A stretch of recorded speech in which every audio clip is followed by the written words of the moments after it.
Yes, guys, welcome back to episode 2 of Bowen to Glory. I do apologise for the delay in upload. I've got 2 videos edited and ready to go. This is the first of them.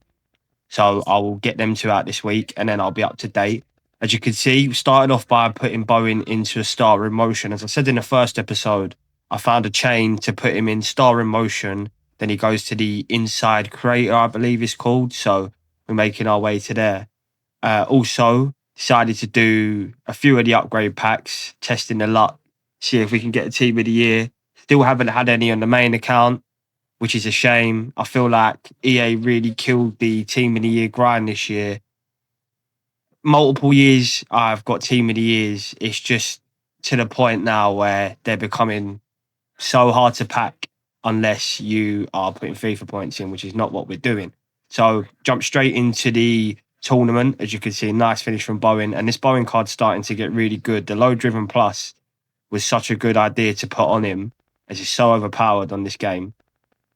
So I feel like that with the base play styles he will have once the card's fully evoed, it will be very good. As you can see, this guy had done that long celebration, started running towards a halfway line, wasting time. I think he saw my team and thought I was a bit of a noob, but I play this game. I've played this game for many years, so I know what I'm doing. As you can see, we got a penalty. There's only going to be one person to take it. And I thought I was going to be cheeky here, but he read me. So that's unfortunate, but it is what it is. And as you can see, straight from the penalty, he goes down the other end, one through ball, like everything in this game. And as you can see, finishes it off 2-1 to him. I skip every goal unless the person against me doesn't skip, do you know what I mean? So I don't really like celebrations. It's a bit of a wind up. I feel like this guy was being a bit of a knob. So I had to try my best. A nice bit of skill from Ekatike and a lovely finish. And we're back to 2-2. No, this is in the Gauntlet, sorry. So this was my first game in the Gauntlet. So it was you could say my best team, but it wasn't exactly great compared to what I was coming up against. A nice bit of movement here and a nice pass across goal, and we'll have that all day. 3-2 to us. And as you can see, I've done the same thing back. Started taking the mick a bit because, as I said, people know what they're doing in this game, man. I feel like the community's got so toxic. I'm not a toxic player unless the other person's toxic towards me. So that's what we had to do. A lovely bit of skill from Ekatike. This gold card, at the start of the game, he was unreal. And he's still top. So yeah, won that game. Nice. Got him out of the way.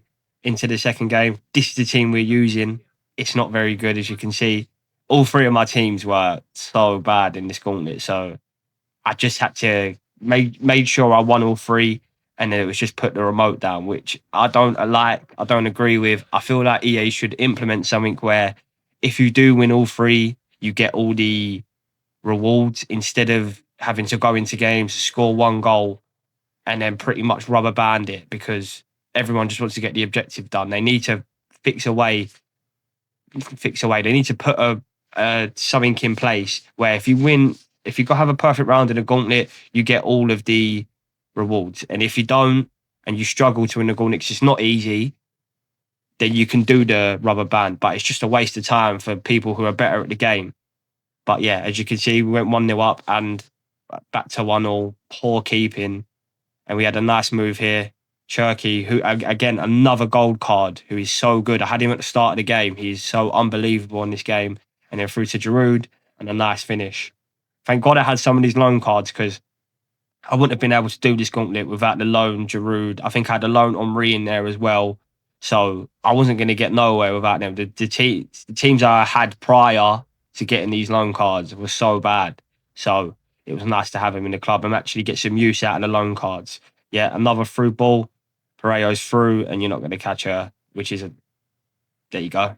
I was waiting for that. I knew it was one bit of bullshit, but what do you expect when you play this game? With Anthony Gordon into Cherky, again, what a card. I would like to do an Evo of him going forward, but it's pretty meta, but it is what it is. This is the third team in the last game of the gauntlet to win it.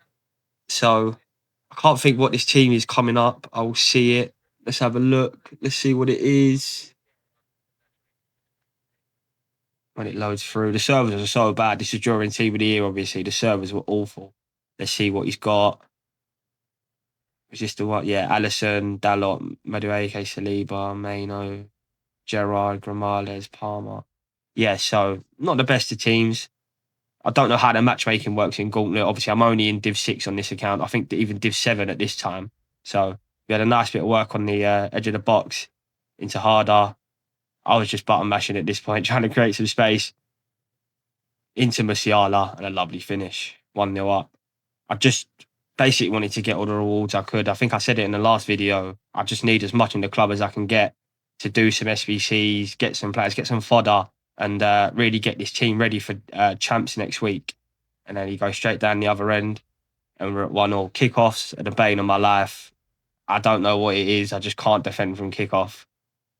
It's so frustrating. It's been like it on FIFA for years, to be fair. With a lovely ball through and a nice little sweat. I've got to do what I've got to do to win this game.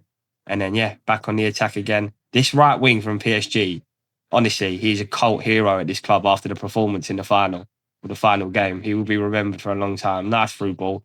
Musiala again, and we're not missing that 3-1. I felt good. I feel like when I'm doing a road to glory, I feel like there's no sort of pressure on me to do well compared to if I play on my main account, which has got a very good team. I've spent a lot of time on it. There's a lot of pressure to do well. On here, it's just pretty free. I don't expect my team to win. Look at him. That is unbelievable.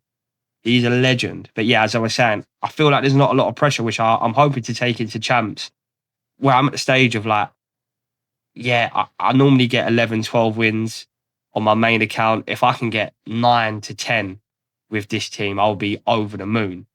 Absolutely over the moon. But there's no pressure.